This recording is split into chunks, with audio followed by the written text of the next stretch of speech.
하나님의 말씀 이사야 42장 1절 4절 길지 않습니다. 한 목소리로 또 갑니다. 나의 종을 보아라. 그는 내가 붙들어주는 사람이다. 내가 택한 사람, 내가 마음으로 기뻐하는 사람이다.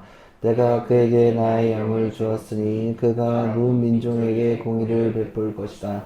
그는 소리치거나 목소리를 높이지 않으며 거리에서는 그 소리가 들리지 않게 할 것이다. 그는 상한 갈대를 꺾지 않으며 꺼져가는 등불을 끄지 않으며 진리로 공의를 베풀 것이다. 그는 쇠하지 않으며 낙담하지 않으며 끝내 세상에 공의를 세울 것이니 먼 나라에서도 그의 가르침을 받기를 간절히 기다릴 것이다. 아멘. 하나님 우리에게 주신 말씀입니다. 오늘 제가 된 나의 삶 살아갈 은혜라는 제목으로 말씀을 나누겠습니다. 저는 이래저래 움직이는 물건들을 좋아하는 것 같습니다. 지금 이 나이를 먹어서도 움직이는 장난감을 보면 눈과 마음이 끌려갑니다. 장난감을 넘어서 오디오나 비디오 움직이는 것들, 또 기계적인 것들 많이 좋아하는 것 같습니다. 그리고 그 안에 담겨져 있는 것들이 궁금하기도 합니다. 어떻게 구성되어져 있고 어떤 원리로 움직이는지를 말입니다. 물론 제가 공대나 이런 이과는 전혀 아니어서 디테일하게 알지는 못하지만 그래도 이래저래 장비를 좋아하는 편입니다. 그래서 이래저래 또 오래된 장비를 지금 가지고 수리하는 것에 대한 묘한 쾌감이 존재합니다. 그래서 오래된 것들을 다 고쳐서 쓰려고 노력합니다. 사실 저희가 지금 DP하진 못했지만 교회가 혹시 확장된다면 혹은 우리가 전시할 때 쓰려고 테레비 되게 사실은 아날로그 테레비가 지금 세대가 다 되는 겁니다. 다 고쳐놨거든요. 쓰기만 하면 되는데 쓸 시간이 없어서 좀 아쉽긴 하지만 여튼 고치는 거 좋아합니다. 사실 남자들이란 존재적으로 또 본능적으로 망가지는 물건들을 보면 뜯어서 고치고 싶어하는 프로세스가 담겨져 있는 것 같습니다. 서로 이렇게 뜯어서 확인해 보려고 합니다. 저도 최근에는 플라스틱을 붙여주는 인두기를 구입했습니다. 이렇게 심 넣어가지고 지지면서 플라스틱 붙이는 건데, 그래서 집에 행거가 부러져가지고 빨래 행거가 부러져서 탁 부러져서 제가 그거 녹여가지고 붙여서 지금 아주 든든하게 붙어 있습니다. 그래서 버릴 뻔도 했는데 그냥 그거 붙이니까 좋더라고요. 그래서 혼자 좀 뿌듯함을 느꼈습니다. 이래저래 고쳐서 쓸 수 있다면 저는 웬만하면 고쳐 쓰고 싶어하는 마음이 있습니다. 물론 더럽게 고쳐진 티가 안 선에서. 더럽게 고쳐질 거면 사실 버리는 걸 좋아하지만 여튼 좀 조금 고칠 수 있다면 한두 번 더 고쳐서 쓰고 버리려고 합니다. 웬만하면 제가 환경을 좀 중요시하는 것도 있어서 웬만하면 환경 할 수 있는 건 최대한 많이 쓰고 버리는 게 제가 해야 될 일인 것 같아서 그러고 있는데요. 다만 좀 요즘에 아쉬운 것들은 최근에 나온 전자기기들은 설계가 복잡하고 정밀화되어 있기 때문에 고쳐서 쓰기보다는 폐기하고 데이터로 옮겨 다시 쓰는 경우가 대부분입니다. 그러니까 사실은 이제 수리의 개념이 아니라 교체의 개념이 더 큽니다. 고치는 것보다 쉽게 버리고 쉽게 다시 사는 경향들이 그래서 더 강화된 게 아닌가라는 생각을 합니다. 그래서 이제는 빨리 바꾸고 싶어서 폐기했다면 사실은 지금 고칠 방도도 없고 고치기 쉽게 기계를 만들지 않아서 고치고 싶지만 고칠 수 없어서 바꿔야 된다는 것, 굉장히 좀 슬프다고 생각했어요. 핸드폰도 지금 고쳐 쓸 수 있는데 고쳐 쓰지 못하도록 만드는 것도 있는 것 같고, 회사에서 또 사실 또 정밀화돼서 고치는 게 이제 불가능한 것도 100% 이해가 됩니다. 그래서 좀 그러면서 좀 아쉽습니다. 그러니까 폐기가 너무 이렇게 자연스러운 시대가 돼서 그래서일까 우리의 삶에도 영향을 좀 주는 것 같은데, 그래서 지금은 삶에 대해서도 사람에 대해서도 고쳐서 새롭게 시작하고 기회를 주는 일이 점점 사라져가고 있다는 사실에 조금 마음이 안타깝기도 합니다. 용납하고 용서하고 회개하고 새롭게 하는 그 흐름이 점점 사라지고 있는 것 같아서 조금 많이 아쉽습니다. 그래서 사회나 교회에서도 용납과 용서가 이어지지는 않는 것 같습니다. 사실 농처럼 사람은 쉽게 바뀌지 않는다고 습관처럼 그냥 얘기하는 것도 있고, 용납받은 걸 쉽게 생각하는 사람들의 인식이 또 용납을 주저하게 만듭니다. 그런 싸구려 용납받은 사람들의 자세가 너무 많이 있어서 그것도 사실은 저도 불편한 게 있다면 소년범들에 대한 것들이나 혹은 재범률이 높아지는 것에 대한 어떤 우려가 있는 건 마찬가지입니다. 그래서 용납보다는 사람을 매장하고 보내버리는 것들이 쉽기 때문에 그렇습니다. 그렇잖아요. 폐기해버리는 게, 고쳐 쓰는 것보다는 폐기해버리는 게 쉽기 때문에 그렇습니다. 그래서 사실상 살아가는 모든 일들이 영화 타짜의 깡패 곽철용의 대사처럼 생각하는 것 같습니다. 그 유명한 대사 아시죠? 다 곽철용이에요 지금. 내가 달건이 생활을 17에 시작했다. 이거 아시죠? 그 나이 때 나의 달건이 시작한 놈들이 100명이다 치면은 지금 나만큼 사는 놈 혼자뿐이야 라고 말하면서 나는 어떻게 여기까지 왔느냐? 이게 저는 요즘 사람들의 얘기인 것 같습니다. 잘난 놈 제끼고 못난 놈 보내고 안경제비 같이 배신하는 새끼들 다 죽였다. 그러니까 지금은 다 나한테 불편하면 용납, 뭐 깡패니까 다 깡패처럼 생각하는 것 같아요. 그냥 위에 있는 놈들도 죽이고 그리고 못난 놈, 내 주변에서 못하는 애들 다 죽이고 안경제비 같이 그냥 얍삽한 놈들 다 죽였다. 다 곽철룡이 돼서 사람들 죽이고 있는 게 아닌가라는 생각을 사실은 조금 하게 됩니다. 그래서 서로 죽이기 위한 상태인 것 같기도 하고 OECD 국가 중간에 우리나라가 정치 갈등 4위, 빈부격차 3위, 남녀 갈등 2위입니다. OECD 국가 중에서. 사실 우리 안에 있는 갈등들이 누가 죽어야지만 끝날 것 같은 싸움으로 보입니다. 근데 사실은 죽어도 끝나지 않을 겁니다. 누군가 죽어도. 계속 심리적 내재 상태에 있는 것 같기도 합니다. 이 용납 없는 갈등에서 우리의 신앙은 어디를 가리키고 있을까를 보면 오늘 본문 42장 1절 4절은 이사야에서 등장하는 4개의 종의 노래 중 첫 번째 노래입니다. 4개의 종의 노래입니다. 41장 저번 주에 봤던 거 이스라엘을 지렁이라고 부르며 위로했던 하나님이 이제 42장에서 나의 종을 공식적으로 소개합니다. 이제 종을 좀 등장시킵니다. 이제는 이스라엘의 실패를 대신해서 하나님의 뜻을 이룰 중보자를 등장시킵니다. 1절을 다시 한 번 더 봅시다. 쉽습니다. 1절 함께 봅시다. 시작. 나의 종을 구하라. 그는 내가 붙들어주는 사람이다. 내가 택한 사람, 내가 마음으로 기뻐하는 사람이다. 내가 그에게 나의 영을 주었으니 그가 문 민족에게 도리를 베풀 것이다. 나의 종을 보랍니다. 이 종은 누굴까를 세 가지로 해석해 볼 수 있으면 하나는 집단적인 해석. 이스라엘 민족 전체를 볼 수도 있을 것 같고 또 개별적으로 이 종이 누굴까라고 보면 페르시아 왕 고레스라고 볼 수 있는 역사적 해석도 있고 또 바로 메시아로 보는 사람도 예수님을 보는 사람도 있습니다. 종합적으로 판단하면 실패한 이스라엘을 대신해서 참된 이스라엘의 역할을 감당할 예수 그리스도를 보내시는 것으로 이해하는 것이 좋습니다. 민족적이라기보다는 이스라엘은 지금까지는 실패했거든요. 포로로 강하고 말도 잘 안 들었고 근데 이제 참된 이스라엘을 회복시킬 사람이 누구냐? 예수 그리스도. 성경에서는 붙든다는 표현을 많이 합니다. 붙들어 주시옵소서. 어른들이 많은 거. 젊은 사람 쓰지 않지만 붙들어 주십시오. 그러니까 뭐냐면 잡아서 지탱해 준다는 뜻입니다. 텐트 치러 가면 폴대를 세우고 줄을 땅에 박아서 팽팽하게 만들어서 붙듭니다. 그리고 여러분 다리를 지나갈 때도 사실은 우리 이런 그냥 동네에 있는 다리들은 약한데 뭐 인천대교를 지나가거나 큰 다리들, 뭐 광안대교를 가면 이렇게 큰 이제 뭐 그 케이블들이 있습니다. 그게 다 붙드는 겁니다. 다 상판을 그 지주가 강력하게 붙들고 있는 건데 붙든다는 표현은 뭐냐면 내가 너를 붙들겠다는 건 하나님이 철저하게 이렇게 꽉 잡고 쓰러지지 않게 도와주는 존재임을 이야기하는 겁니다. 내가 너를 붙들어 주겠다. 내가 붙들겠다. 붙들어주는 사람이라는 건 뭐냐면 이게 무너지거나 쓰러지지 않게 내가 줄을 딱 붙잡고 하나님의 줄을 붙잡고 놓치지 않는 그런 존재를 보내겠다라고 얘기하는 겁니다. 그러니까 종은 스스로 서 있는 자가 아니라 누구와 붙들어주는 사람? 하나님의 붙드심을 받는 사람이다라는 것을 얘기하는 겁니다. 그리고 민족의 공의와 정의를 베푼다는 것은 사법적인 판결을 얘기하는 것은 아니고 하나님의 통치 질서를 세우는 사람, 그런 종의 사명은 이 땅에 하나님의 다스림을 실천하는 것들을 볼 수 있습니다. 그래서 이 본문에서는 여러분들 그냥 이렇게 후룩 읽으니까 뭔지 잘 모르겠죠. 근데 여기서 삼위일체의 모습을 볼 수 있습니다. 어떻게 보느냐? 보내는 사람이 있습니다. 보내는 사람은 누구실까? 삼위일체로 보면. 보내는 사람 누가 보내시죠? 삼위일체로 보면 누가 보낼까요? 삼위일체가 뭔지는 아세요? 제가 청년 설교에서 삼위일체가 뭘까요? 그럼 보내는 사람은 누가 보내는 거예요? 삼위일체 중에서. 누가 보내? 아, 뭐 이거 모르세요, 여러분들? 성부가 보내겠죠.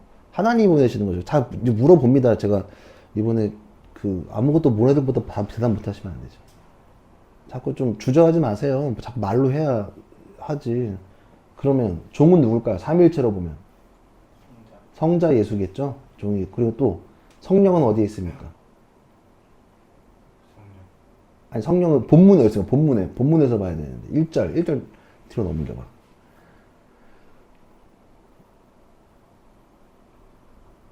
성령은 어디 있어요? 내가는 누구예요? 여기서 말하는 내가는 누구야? 내가가 성부예요? 내가가 누구야 여기서 내가는 하나님이겠죠. 그에게는 누구야? 예수. 나의 영을 주었으니 성령이죠. 내가 그에게 나의 영을 주었으니 그가 문 민족을 공의를 베풀 것이다. 네, 성부 성자 성령 뭐 어려운 겁니까? 보내는 사람 보내심을 받는 사람 함께하는 사람 세 가지 뭐 달라지는 게 있으니까 신앙 안에서 나의 종을 보아라. 그는 내가 붙들어준 사람. 내가는 하나님이시잖아요. 내가 택한 사람, 내가 마음을 기뻐하는 사람, 내가 그에게 나의 영을 주었으니 삼위일체 하나님을 보여주는 것입니다. 그래서 마태복음은 오늘의 본문이 예언적 선언이 오늘 본문의 예언적 선언이 성취되었음을 마태복음에 가서는 선언합니다. 어떻게 되냐 보시죠. 마태복음 3장 17절 우리 시리즈 한번 나왔었는데요.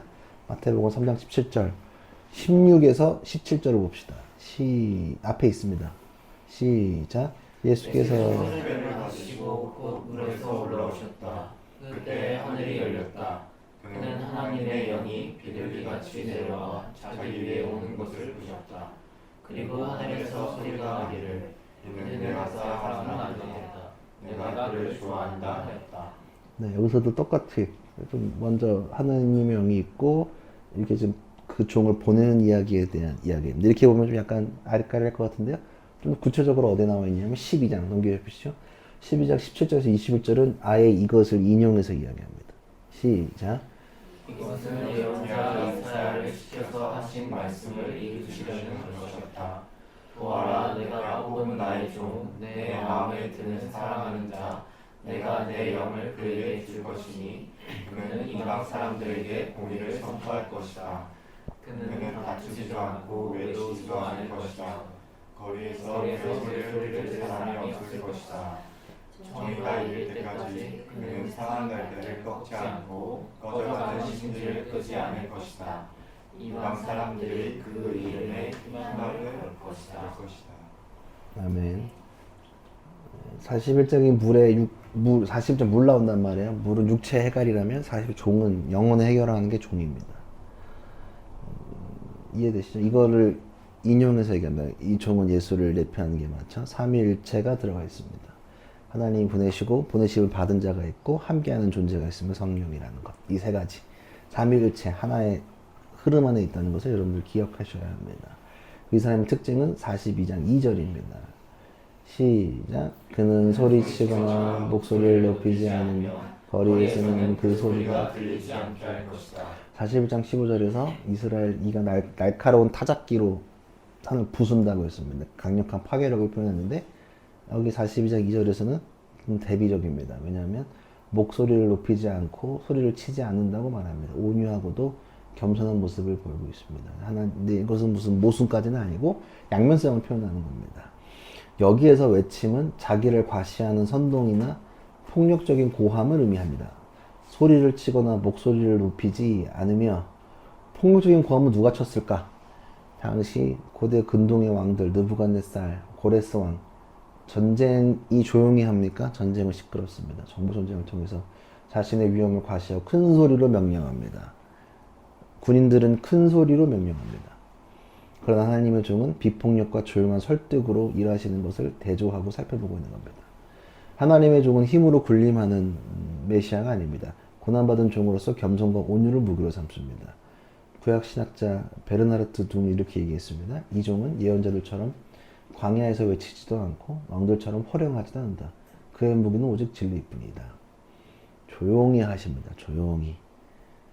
세상은 시끄럽게 합니다.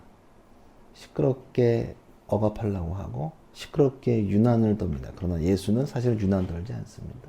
좀 교회들이 유난 떨지 않아야 되는 것들도 좀 있습니다.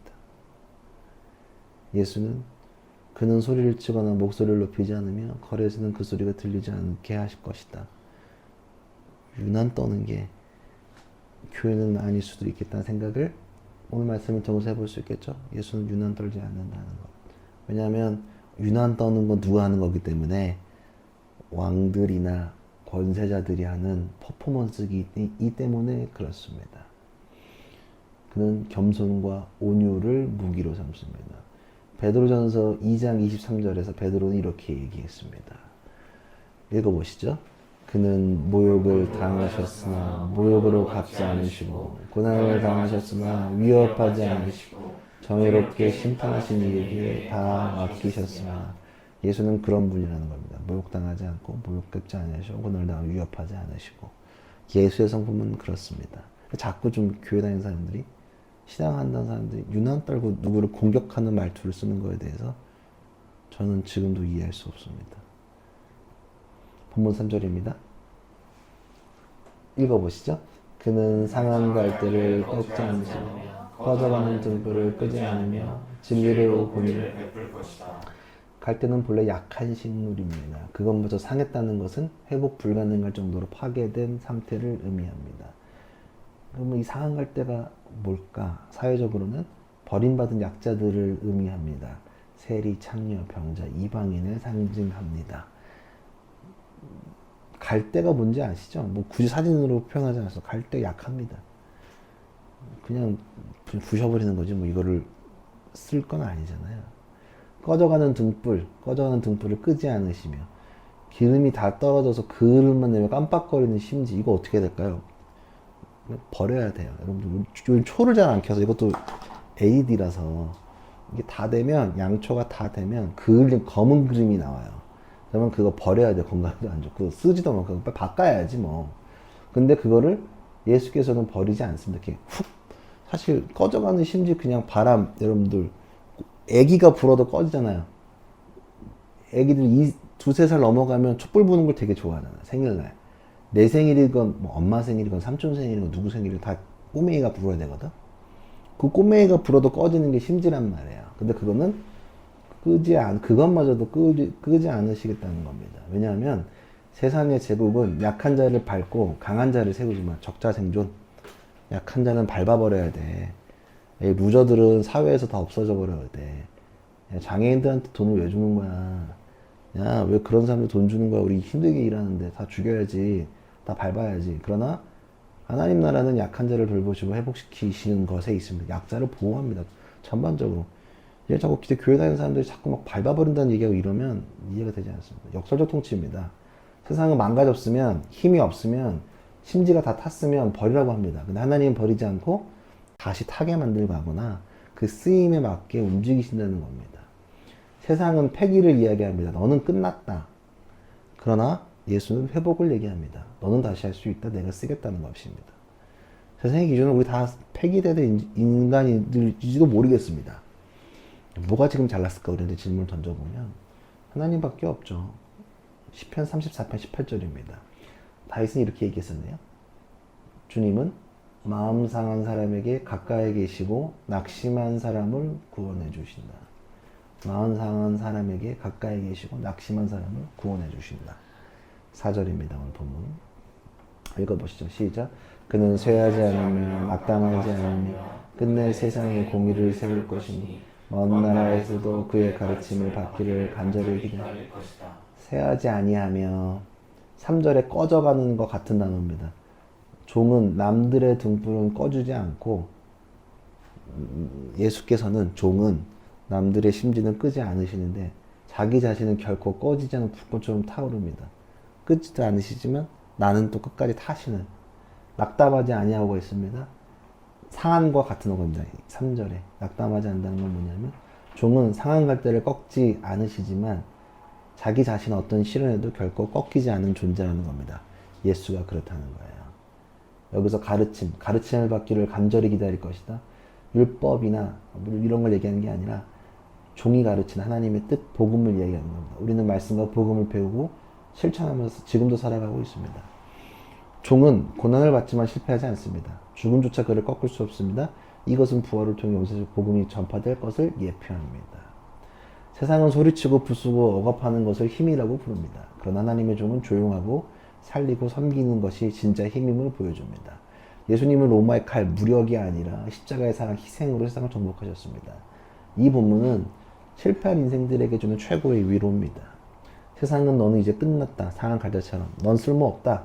꺼져가는 심지라고 말하며 버리려고 합니다. 하지만 주님은 아직 끝나지 않았다라고 말씀하십니다. 그분은 우리의 연약함을 혐오하지 않으십니다. 세상의 정의는 나쁜 것들을 처벌하는 것이지만 42장의 정의는 약한 자를 회복시켜 공동체로 복귀시키는 것이 정의입니다. 교회의 정의는 처벌만 하는 게 정의가 아닙니다. 폐기하는 것이 정의가 아니라 약한 자를 회복시켜 공동체로 복귀시키는 것이 있습니다. 신앙이 그렇다는 겁니다. 그러니까 교회는 절대로 파괴하는 것에 앞장서면 안 됩니다. 예수님은 이 정의를 실현하기 위해 오셨습니다. 갈대는 고대 악기를 만드는 재료였습니다. 상한 갈대는 더 이상 아름다운 소리를 내지 못합니다. 세상은 소리나지 않는 각대를 꺾어버리고 새 것을 찾습니다. 우리랑 똑같잖아요, 지금. 핸드폰 망가지면 여러분 솔직히 쓸 수 있는데 다 갖다 버리는 거란 말이에요. 솔직히. 많은 핸드폰들 지금 배터리만 제대로 갈아도 몇 년 더 씁니다.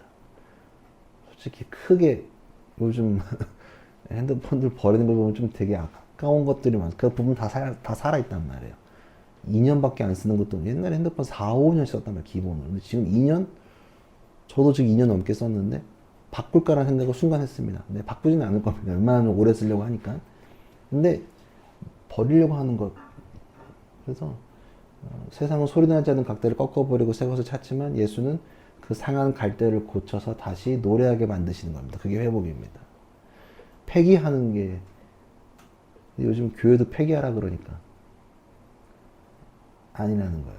회복시키는 것에 있습니다. 우리는 자주 지치고 낙심합니다. 번아웃이 옵니다. 그러나 우리를 붙드시는 주님은 쇠하지 않고 낙담하지 않으시는 분이십니다. 나의 열심이 아니라 하나님이 나를 향한 주님의 열심이 우리를 끝까지 붙들고 승리하게 하십니다. 나를 붙드시는 그 하나님을 기억하셔야 합니다. 오늘은 특별히 연휴를 진행하지 못한 제 의식을 진행하려고 합니다. 우리는 흙이고 갈대입니다. 오늘 우리는 이마에 재를 바르면서 우리의 끝과 재성을 기억해야 합니다. 화려한 옷을 벗고 가장 정직한 나의 실존을 마주하는 날입니다. 파스칼은 이렇게 얘기했습니다. 인간은 한 줄기의 갈대에 지나지 않는다. 자연 가운데 가장 연약한 존재이다. 그러나 그것은 생각하는 갈대이다. 자연에서 가장 약한 존재임을 말하는 것입니다. 오늘 이 사연은 우리를 그냥 갈대가 아니라 상한 갈대라고 부릅니다. 갈대도 약한데 심지어 상한 갈대랍니다. 겉으로는 멀쩡해 보일지 몰라도 속은 이미 부러져서 신음하고 있는 것이 바로 죄를 뒤집어 쓴 우리의 모습입니다. 우리는 제 앞에서 솔직해져야 합니다. 우리는 활활 타오르는 불꽃이 아니며 연기나는 심지임을 말합니다. 이것을 인정하는 것이 사순절의 진정한 시작입니다. 세상은 상한 갈대를 꺾어버리고 폐기 처분하라고 합니다. 연기나는 심지는 훅 불어 끕니다. 아주 간단합니다. 바람만 불면 꺼집니다. 그것이 효율이고 세상의 정의입니다. 그러나 예수님은 다릅니다. 꺾지 아니하며 끄지 아니하신다. 우리가 이마에 재를 바를 때 세상은 너를 끝났다라고 말하지만 주님은 그 위에 재 위에 십자가를 그리시며 내가 너를 다시 살리겠다라고 선언합니다. 상한 갈대를 꺾지 않으신다는 것, 죽어먹당한 우리를 주로 인하여 영원한 생명과 부활을 따라가는 것이 있습니다. 사순절은 내가 열심을 태우는 기간은 아닙니다.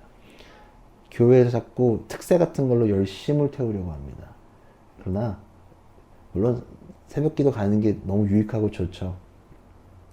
열심에만 심취하면 안 됩니다. 나는 연기나는 심지임을 인정하고 나를 포기하지 않으신 예수님의 열심에 기대는 기간입니다. 우리의 회개는 약하나 우리를 구원하시는 그분의 의지는 강합니다. 그분이 십자가를 세우시기까지 멈추지 않을 것입니다. 잠시 여러분의 이마는 아니고 손등에 하겠죠. 손등에 재를 바를 것인데 그것은 십자가 모양으로 그려질 것입니다. 이것은 선언입니다. 내가 너는 재를 바르지만 너는 재처럼 약하지만 제가 이번에 재처럼 약하다는 걸 느꼈습니다. 남은 나뭇가지 다 같은 반만 태우는데 이만큼 남았거든요. 근데 이게 저희가 망에 태우니까 절반이 떨어지더라고요. 이동하면서 떨어지고 그 다음에 제가 잘못 태워가지고 또 떨어지고 그러니까 오늘 이게 약간 오늘 묽거든요. 오면서 다 흘렸어. 무슨 핸델과 그레텔처럼. 이만큼만 온 거야. 제가 약하다라는 생각을 했습니다. 덧없네. 많이 태운 것 같았는데 불꽃은 컸었거든요. 영상에 보시면. 근데 오래 가지 않더라고. 근데 제가 오다가 덮고 오다가 흘리고 쟤니까 날려 막 바람에. 이만큼 나와서 온 거예요. 내가 와 뭐였지? 이 생각이 드는 거야. 애들 안 자는 것까지 2시까지 기다리고 새벽 2시까지 애들이 안 자니까 쟤 태우려고 타는 것도 얼마 안 걸려. 근데 흘리고 이만큼 남아서 여기 사무실 오니까 이만큼 있는 거야. 우리는 쟤처럼 약합니다. 그러나 십자가를 붙들겠다고 합니다. 그래서 죽음의 상징인 제 위에 생명의 상징인 십자가가 덮이는 순간 상한 갈 때는 다시 일어섬의 힘을 얻습니다. 그 사실을 기억하며 나아갔으면 좋겠습니다. 함께 기도할까요?